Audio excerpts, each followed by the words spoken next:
Hi everyone. Today we have friend Schebesta from co-founder of Finder.com and a very blockchain and NFT enthusiast. And he has ventured into multiple companies in this space and has been in this space for a very long time. Welcome, Fred, to the show. Thank you so much for having me, and everyone's tuned into a great podcast. Thank you very much. So, Fred, this podcast, we want to find out what was your journey in Finder.com that has taken from one idea that came through from your early digital marketing background and has grown into this massive company that is today. What was the journey like? Well, it was hard and it was arduous and required much ingenuity. And I really sort of contributed about 1% of it. And there's 99% contributed by a great army of Finder crew who ingenious and arduous and persistent, and they've made the company into what it is today, and they continue to grow it and build it even further. They're an incredible crew. So what was the initial team like? You had a co-founder in Finder.com. How big was the founding team? Yeah, so Frank and I registered the domain name back in 2006. Yes. And we had, we had a girl who actually built the first site with the guy in our first business, and then she left, and we just sort of left it idle for a long time. Then we rebooted it. Frank and I just sort of built it out, and then Jeremy came and joined us. We had a couple of people obviously join us in that before then as well, and left. And then Jeremy obviously has been, came and joined with us as well. And he really sort of, set up the first office and really made Finder, obviously what it is very early on. And we the three of us have really sort of, collaborated over time and built Finder to what it is, as best we can. For a long period of time, we did, without many people. It was probably like, I don't know, 8 of us, maybe 6. From like 2-3 years, and then we really started to expand into more categories and really expand the model. And it's obviously grown. It's in the US, the UK, Canada, obviously Southeast Asia. We have an office there. Great. So in terms of time, like this is the people journey that you had, like multiple people that joined you in that journey and help you create what it is today. In terms of the time, how long did it take for the first version to go out, for it to revamp and then rewrite and then obviously find its way through the market and business? I think the first version was like a couple of days. It was just a WordPress template. Of course. We chucked up. And then we just kept modifying it and modifying it and modifying it. And, a lot of the modifications, just became systems that they are today. And that took, I'd say, probably a year at least to go and, and then build that first system. And that system sort of, really helped us to scale by, managing the data on the site. I think I'd say we got traction pretty quickly. We're making a few sales each month, and that was it. It was very small, but it made some sales, and then over time we just slowly build it out. I'd say probably after like 2008, 2009 is really when we really kicked it. Yep. Before then, it was just sort of sat there idle. And we really pushed it, really pushed it. I remember we sort of, I think we made $100,000 in a month. And I think that was a big deal. Yes. At first, we were making $80 a month, $150, then $1,000, $2,000, $5, $8, $15, $12, like month after month. Yes. Just really just growth after growth each month. That's really what we were doing, and we just kept going, kept doubling down. And you correctly pointed out, you kept going. And that's what I was about to say, that it almost looks like a 1,000-day journey that we call it, like 3 years journey to actually get there. And most startup today, they basically quit somewhere around like 1 year after they actually start doing that, because they probably thought that, okay, this is going to solve everything. And then they launch, no people come, and they're like, okay, yeah, that's it. We can't do it anymore. So what made you keep going?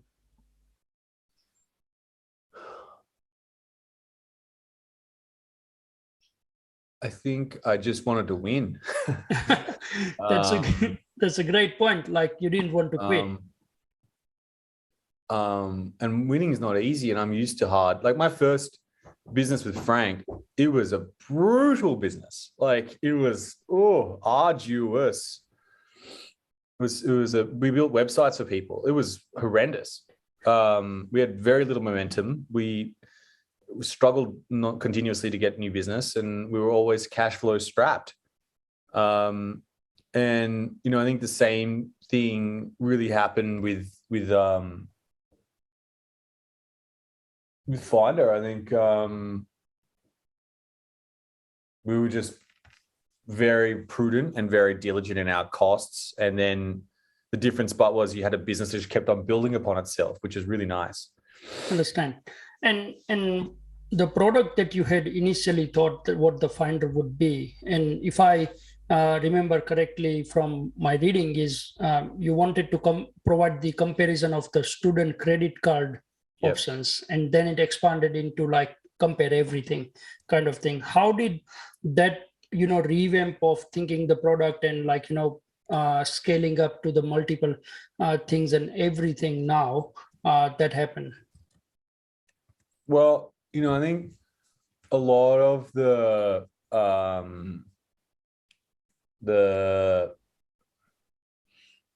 like the beginning had the germination and the seed of what the business, every business starts like that, right? So the beginning, you could change businesses over time, definitely, but normally in the start, the beginning, if the formula and the model's strong, then you're really in a scaling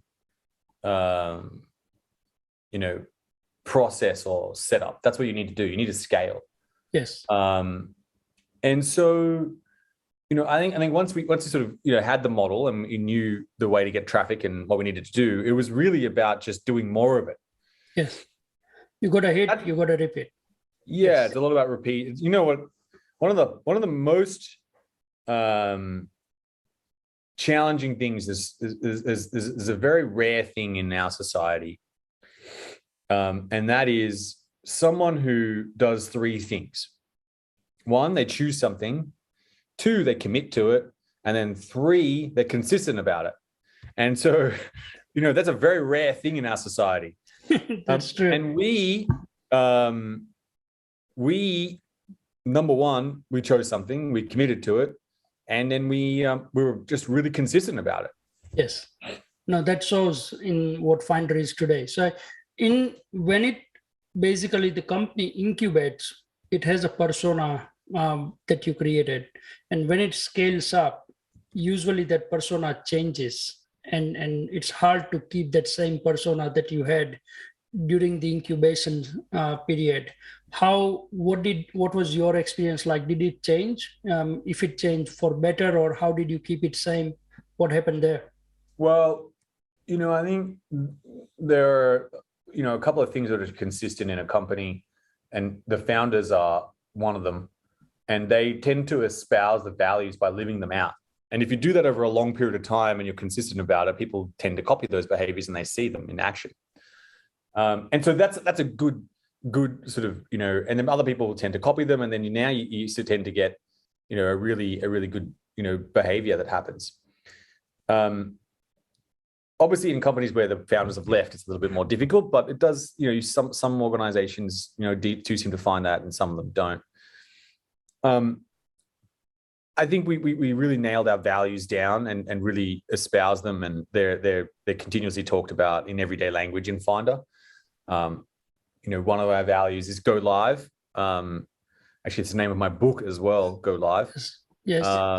And it's really something, what we value in the behavior is we value people going live, people putting things live on the internet. There's a little video of me talking about it. And I think that's the kind of things, if you've got your values, I think really meaning something and they're spoken every day in language, then that tends to carry the culture. Keep it simple. And that's kind of the part of the things that have helped. We really nailed our purpose down, our vision, our mission. It's kind of the basics. And then I think, the next thing was really getting into the rituals. That's probably the hard part. And I probably could do some more work there as well. Understand. What do you mean by rituals? Can you elaborate a little bit more there? Well, I think the way you create that culture is through like if you think about, let's think about everyday societies, right? Like, like a civilization. Let's think about America as an example. What defines America? Well, my contention to you there is one thing that is unique and different about America that no other country has, and that's Thanksgiving. Understand. Thanksgiving is a ritual where you come together with your family and your friends and you thank each other. And there's no gifts or commercialness in it, right? But it's a ritual that is religiously practiced in America. Yes. Now, what does that do? Well, it creates a culture of thanking people, of being thankful and grateful for the people in your life and the people around you. And that is how you create culture. So really what the question is, like, what are the rituals inside the organization? And that's what, we have worked hard on and, continue to do more work on, but that's how I see them. Understand. No, that makes sense. So now from the finder.com, what it was when it was founded in 2006 to today, where it is now and where are you taking it next? Well, I think the beginning of Finder was really just an idea of, helping people, compare things. And what that was all about was really, we really worked hard on giving people what they wanted in a condensed way, right? That's what comparing is all about. Yes. And I think that was a great business. And I think that we're going to continue to do that business and continue to build that business. And what we've done now, but over the last 3 years, we started in 2019, is we've started to innovate new businesses inside Finder. And the first business is the Finder app. Where you can, we've got some, we've got a couple of products in there. The first one is our Finder Earn product, where you can earn 4% on your capital. And it's, and I say this, and people say this word, but it doesn't, quite land. But it's built for a beginner. Okay. Someone starting out. It's built for beginners, and the second product we built was crypto trading. So you can buy Bitcoin and you can buy Ethereum, just 2 coins right now. Okay. And we have seen customers sign up in 3 minutes, have deposited their money and bought in 3 minutes. That's great. That's like a very small window that you are actually turning it into real transactions. Right. And the customer is doing this, right? So yes, that's sending your money into our bank account or their bank account. That's the Finder wallet that's built into the app, right? That's think about that, right? That is the kind of benchmark of products that we like to create at Finder. We want to make things which are for the beginner and intermediate. We want to make it, extraordinarily intuitive and simple as best you possibly can. And I think that those principles and those ideas, I think, are new, right, in Finder. And we weren't really a tech company before. We're really a marketing company. we're still going to be a marketing company. We're not going to stop being a marketing company. We'll still carry on. But, I think Finder as an organization has not traditionally been a technology company. And now, we've got good 70 engineers at Finder. They're great engineers. We're getting better every single sprint, every single quarter. We are working really hard. And there's a fervor inside us, and we are remaking ourselves. We are recreating ourselves. We're going from, sending DVDs in the mail to offering a streaming service like Netflix. Yes. That's what's happening at Finder right now. There is a revolution. There is a peak horizon which has started, and and the products are on the internet now. There are customers, there's, and obviously this will be dated, but I'd say there's at least $4.5 million of customer money that's been deposited into Finder.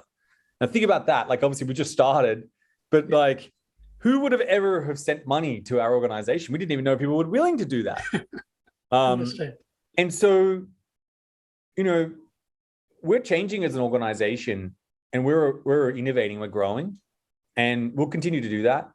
And, I think the kind of products we're creating and looking at are new products that are innovative and different and exciting, and they're really built for the beginner.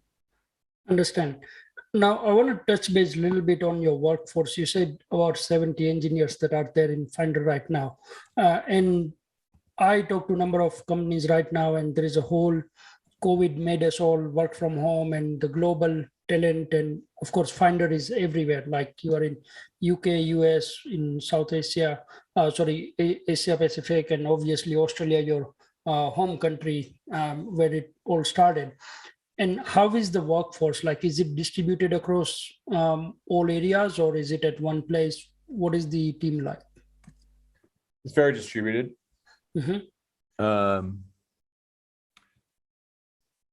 I'd say, obviously after COVID as well, a lot of people are working from home. So very distributed, very much so, all around the world. Different time zones, different countries. And do you find it difficult to manage? Not really. I think we always were quite decentralized in the beginning. So it comes kind of naturally to us. Understand. And that's great, because a lot of companies that are traditionally one place, or like, centralized workforce, are struggling to go through that change at the moment. Now, you also touched Bitcoin and the blockchain, and that's where I want to take the conversation now, because when I talk to you, or I can see the blockchain energy and the whole Web3 energy. So what are you venturing in? What are you doing, and where are you heading in that space? Well, we want to bring the other 85% of Australians and Americans and British people into the crypto world and all the benefits that they can get from that. And we're doing that by building, products which are incredibly simple to use. They don't have all of the pitfalls of the security and all the downfalls that you can potentially run into. But that doesn't mean, there's less functionality, but there's some of those functions, maybe there are people who don't really need and want that. And so, we want to bring Finder to these countries, and our new products and technology, we want to bring them to those countries as well. And I think that's different, right? We've brought Finder's comparison business and our marketing, and we'll continue to do that. And then we're going to add now these new remarkable products and services that we're inventing. And how are you, dealing with the tech side of it? Because you are creating your own product in blockchain and everything. So do you have an in-house team that works on that, or how are you? Is people, they hear about blockchain and they have these amazing ideas that come to them, but right now finding blockchain talent is just, very hard. So how are you dealing with that? Like, how did you end up with the team that you currently have, and how are you managing that? Well, everyone's, I think, wrangling for talent right now. I just think it's about whether or not you've got interesting problems. And if you're actually doing the actual, Web3 stuff, that's really the question. Yeah, A lot of people, talk about it, but do they actually execute it? And I think, we're one of those organizations that is. understand. Yeah. And did you train your existing staff to do that, or did you bring in like consultant, or how did you venture on that journey? Well, I think it's one step at a time, really.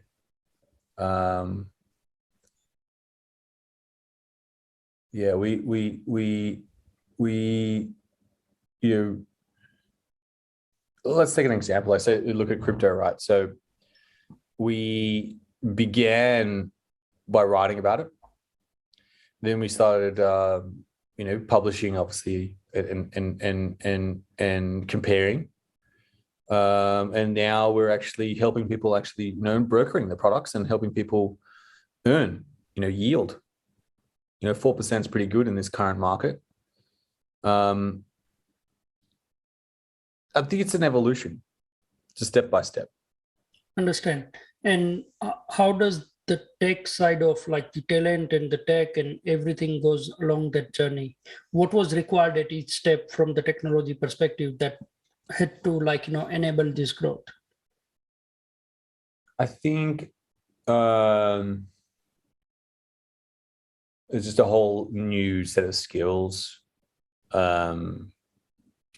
Yeah, we didn't have any of those technologies. Of course, nobody did. Yeah. Yeah, everybody had to find. And did you train your existing staff to get to do that, or? Yeah, like some of them have evolved into it. Some of them have not. I mean, they didn't need to, but because they're really helping and servicing and making our other products great. So you don't need everyone to move Of into course. it. Yeah. Yeah, no, obviously, like you don't need the entire workforce to be trained into this new technology. So what is your personal view, like in terms of crypto is one element of blockchain? Blockchain is going much bigger than just the crypto, right? Are you venturing into any other parts of the blockchain and Web3 technologies?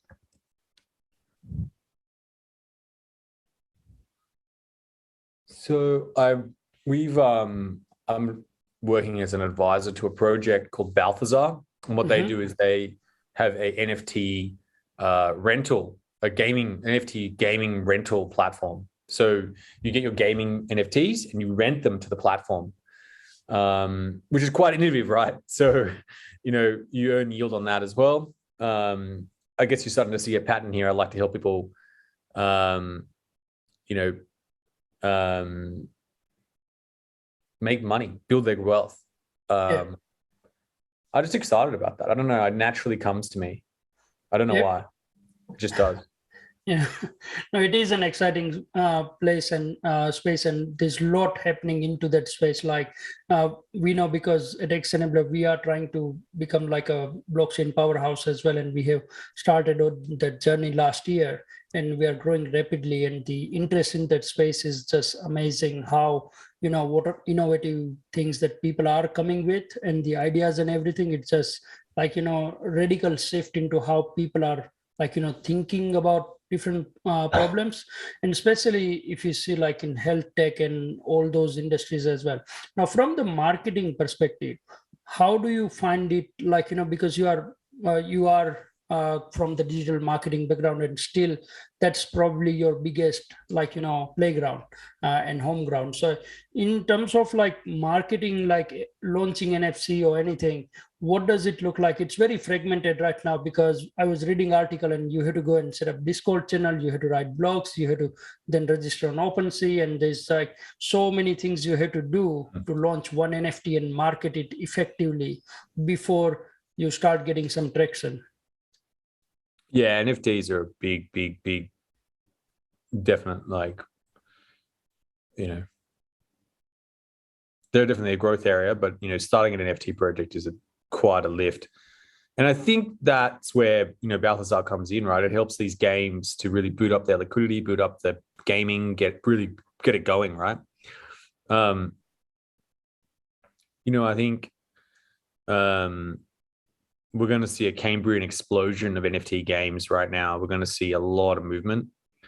There's a large amount of money going into it. I was just over in Dubai, and I was at a crypto conference there, and I just, everyone's talking about NFTs and gaming.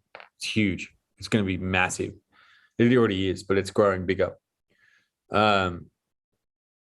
And I just think that's it's really good to work in a market in a space which is growing. Yeah, That's no, a great place to definitely. be. Yeah, of course. I mean, that's the whole idea of being in innovation space. The energy around creators is just amazing. And that's what it's contagious. I find it contagious that when you, surround yourself with people who are always thinking about creating something, it's just amazing and it's positive energy. So in in your, with the crypto that you are having at Finder, is that your own crypto coins, or are you allowing them, you said Bitcoin and Ether that they can buy. Are you launching your own crypto coin or anything? Is there a plan to do that? Yes, we have some plans to do that. We haven't put all the plans together yet, but it's definitely on the cards. Understand. And I want to understand from your perspective, being in a crypto space, this is what one people talk about when they say, oh, crypto is initially the idea was to have this distributed currency that will that will be unified across the thing. So the exchanges and everything doesn't have to be there. But now that we are seeing the shift that, okay, like ANZ just launched their stable coin, and then a lot of countries like India and other countries are basically introducing the central government money into Bitcoin. So are we creating that fragmentation again in the blockchain world that existed in the previous world that we are trying to solve? Yeah, but that's actually the natural state of money. It is. And so, if you go back in time, go back to 1694 when King William II, the third, created the Bank of England. yeah, there were many banks that printed money, that printed currency, but the Bank of England got a contract from the king that they could print money exclusively for a period of time because they lent the king money for a war. yes. And this went on for time, all throughout time, when kings would borrow and queens would borrow money from banks, and they would get exclusive printing rights to the currency. Yes. Now, printing money is really good because printing currency is really good because you hold lots of gold, which is great, right? And you then, there's all sorts of things you can do with that. And just the same way, when you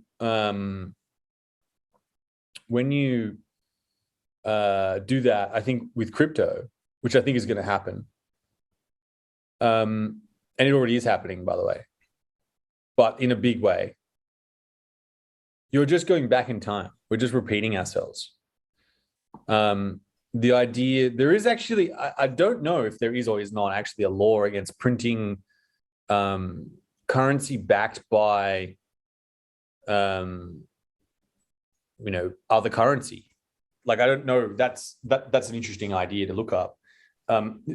There was a law passed in England would actually force that everyone buy notes from the Bank of England eventually, just because there was a whole mess up and things like that. But that idea is actually quite natural. And if you look at Hong Kong, there is no central bank, and all the banks there actually print the notes. Yes. So all we're doing is just going back to time, and actually, it's actually really good because we need a competition of money. We need hard money that's more, less inflating, and stronger. We need that all through. Humans need that because they get to preserve their wealth better. Yeah, understand. And I think when it comes to printing money that is backed by the currency, I think most of the stable coin launches that are backed by USD, that tie it up to USD prices, or I work with a company called Bullion FX, and they have a gold coin crypto coin which is backed by gold, physical gold. So I think those traditional ways of like, mapping it to some particular thing like gold or other currency that has already been happening. I don't know if physical money like anything can be done that way, but then countries already have the like Chinese dollar is already backed by US dollar. It's tied to the value of USD. So it is possible, I guess, and it is happening. But it creates some interesting use cases in crypto and in the future of money as well, that how does these individual coins get valued, and the volatility that exists today, how will that get into like, some sort of stability that people feel okay, that okay, if I have 100 ether, then that means this is how much money I have. And that's what scares a lot of people to get into the crypto at the moment. What is your idea against that? Well, humans have been scared of all sorts of things throughout time. And when electricity came out, they were scared of that. And when people thought the devil was in the wall, when elevators were invented, people were scared of that. When the internet came out, people thought that's where all the bad people hung out. All throughout time, this is just humans get scared of change. And it's just a natural thing, which has actually helped us with survival. So, if there was a new thing that was introduced to your environment, you should assume that it's going to kill you. So this, that reptilian idea has actually preserved our life all throughout time. And in this planet and this version of the multiverse that we find ourselves in, that's just a natural behavior. No, that's sorry. Now with the NFT and gaming, the NFT games that you mentioned and the whole metaverse, what is like, where are you heading in that particular space? Well, I think I've been participating in the metaverse for a long time. We all have, when we play computer games. This call right now is part of the metaverse. True. That's so true. You can only see me as a digital version of myself. Maybe I'm not actually, this is not me, it's someone else. Very likely, very unlikely. And, so I think this idea has been around for a very long time. It's just the scalability and the easy adaptation of it has not been quite cracked. And, that's just going to take time. True. Yeah, of course. I mean, AR, VR has been around. I remember Transport New South Wales had a competition that was in 2010 where we were actually like, presenting, and we presented this idea of like, just AR on map to show the direction, because when you say people turn right, they don't know what you are talking about. Like they don't have a sense of right and left, or like, north and south, the spatial sense. And that time it was like, oh, wow, okay, that been done. And now Google Maps have it. They already presented it the last conference that, okay, Google Map will allow to do that. The AR based, like, direction seeking and everything. So I guess metaverse is there. It just, as you said, it hasn't been a common thing so far. Now, in terms of like, people who are trying to venture in these spaces as a founder, as a technology founder, what do you think they should look at? Like, how do they validate that the idea that they have is actually valid, or what are the pointers that you can give them in like, making their startup successful in those spaces? I think it's not easy. True. And it depends on what kind of idea you want to do. I think there are two types of ideas. One is an idea that no one's ever seen before. And one is where you sort of replicate or build upon something that someone else did. Henry Ford didn't invent the car. He didn't invent the combustion engine. There were lots of cars around when Henry Ford was around. He didn't invent the car.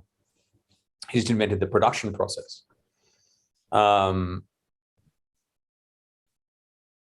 So in that, like, with your startup, are you just, taking something from somewhere else and replicating it, or are you creating something brand new? If you're creating something brand new, then, that's a whole other journey.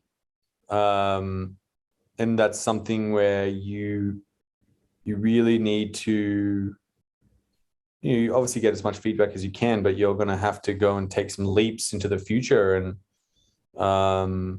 probably make a lot more mistakes along the way. True, making mistakes. I think that's the right advice. I think for anyone doing anything, that don't be afraid of making mistakes.